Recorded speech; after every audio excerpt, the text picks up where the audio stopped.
Any parent's instincts is, of course, that you wish for nothing more than healthy kids, and the fear is always somewhere in the background if something happens. And ours was one that was discovered at age 3. It's an absolute disaster.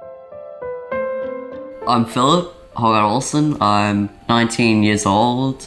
I have Duchenne muscular dystrophy, and this is my story.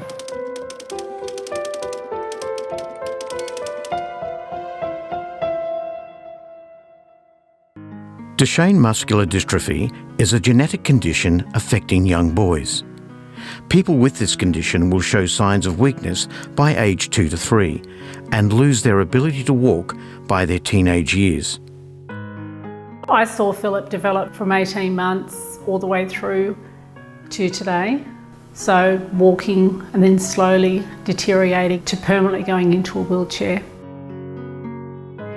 By teenage years, Duchenne muscular dystrophy patients can start having muscle weakness, affecting their respiratory muscles.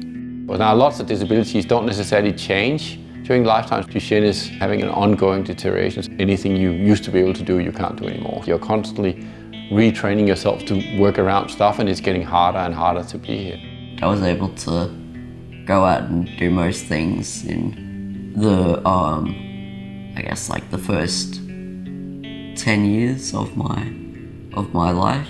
As he reached each level, he just became more and more frustrated that he had to give up that little bit of independence that he had. In the past, patients have not been able to reach adulthood, but now they live into their 20s and 30s. Sadly, there is still no cure for DMD. My first reaction is one of, well, there's got to be something that can be done. So the first reaction in different formats is about finding out, well, is there a cure, is there a treatment? But as Philip's getting older, I think people are becoming realistic that maybe not in his lifetime. We're very blessed for having Philip at age 19. I don't think I saw it that way when he was diagnosed. Having a disability, you have lots of challenges thrown at you throughout life, and I've been able to conquer a lot of those. Philip is an exceptional achiever. I have volunteered for Muscular Dystrophy New South Wales, assisting with fundraising, Cerebral Palsy Alliance as an advisor to the board. He lobbied car-sharing startup GoGet to launch cost-effective transport for people in wheelchairs. He won the Italian Connection Trophy Car Rally as a navigator, along with the President's Cup and Manly Yacht Club's Sailor of the Year. He was a star performer at the School Spectacular 2 years in a row and was also invited by the Governor of New South Wales to a reception in the presence of their Royal Highnesses, the Prince of Wales and the Duchess of Cornwall. The biggest thing that we have got from Philip as an individual living with Duchenne muscular dystrophy is living now, being in the present at all times. Philip always had a much bigger dream, to be able to live independently. Independence for me means that I'll be able to go out, do things myself. Eventually I'll be able to move out of home and start my own independent life where I'm responsible solely for getting support I need. In Australia, well, everybody, if you don't want to end up in an old people home or a nursing home, you are going to have to stay with mum and dad for the rest of your life. Good luck with that.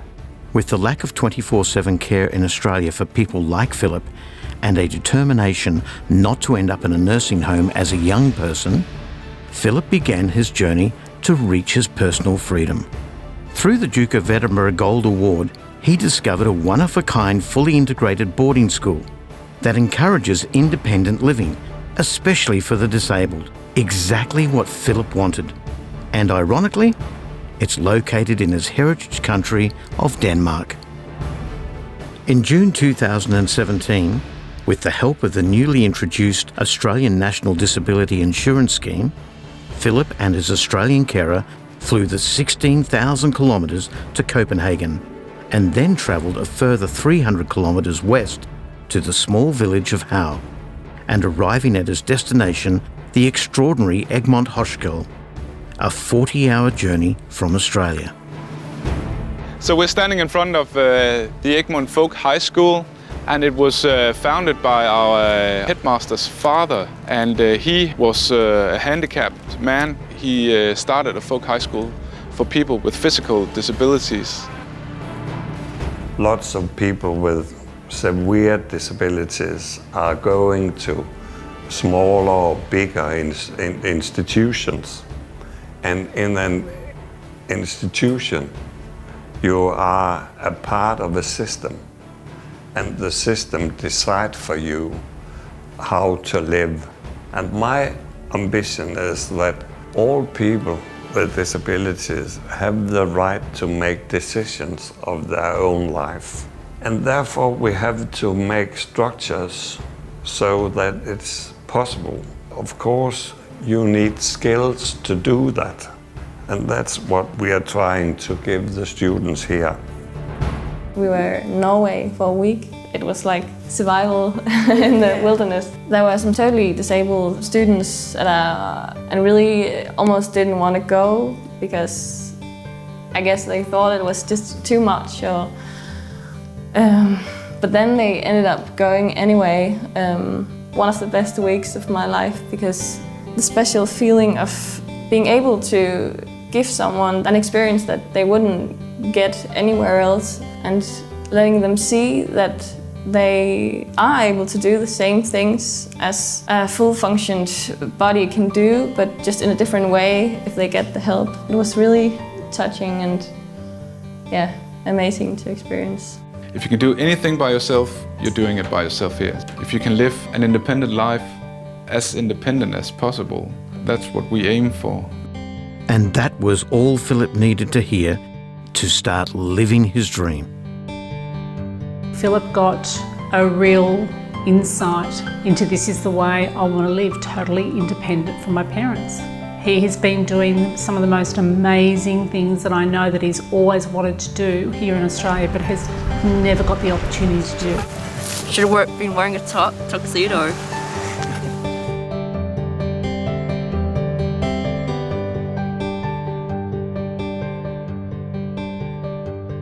So in Australia, Philip was a person with Duchenne muscular dystrophy that was not actually part of his normal social group in sense of the able-bodied. So he's finding himself a bit outside of that. But he was very much outstanding in the disability group of people. But now he's realized that there is a normal, which is basically just living like everybody else, manifesting in another continent where they've worked this out for a while now, and they're integrating people on a whole different level. And so he's not finding it particularly attractive to come back to Australia to be a hero again, because right now he just wants to be normal.